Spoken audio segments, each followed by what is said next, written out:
سے جب ہم ندی میں گئے تو آپ نے باہر نکل کے ایک بات کی کہ نہ ہم ہندو نہ ہم مسلمان، پڑھتے تھے مسلمانوں کے پاس اور پیدا ہوئے تھے ہندوؤں کے گھر.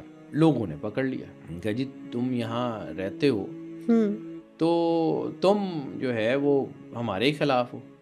ہندوؤں نے بھی مقدمہ کر دیا اور مسلمانوں نے بھی مقدمہ کر دیا. تو جب قاضی کے پاس مقدمہ لگا وہی سلطان پور شہر میں، تو سلطان پور کے قاضی نے کہا کہ تو ہمارے ساتھ تو قرآن پاک بھی پڑھتا ہے اور ہمارے ساتھ چیزیں کرتا ہے، تو پھر یہ کیا؟ میں مسلمان بھی نہیں ہوں، اگر میں یہ کہوں کہ میں ہندو نہیں ہوں تو یہ ہندو مجھے مار دیں گے. اب مسجد میں جمعہ کا دن تھا، نماز ہو رہی تھی، لوگ نماز پڑھ رہے تھے، گرو نانک پاس کھڑے مسکرا رہے تھے. تو جب گورنر نے بلایا تو آپ نے اس کو کہا کہ ان سے پوچھ کہ جب قاضی صاحب نماز پڑھا رہے تھے ان کا دھیان اپنی گھوڑی پہ نہیں تھا؟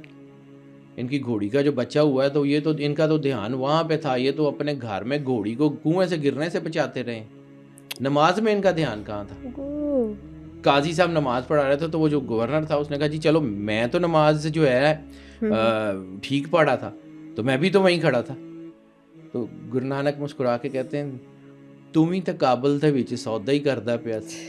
تو گرو نانک نے جب یہ کہا تو پھر لوگوں نے کہا کہ ان کو جو ہے ان کے حال پہ چھوڑ دو.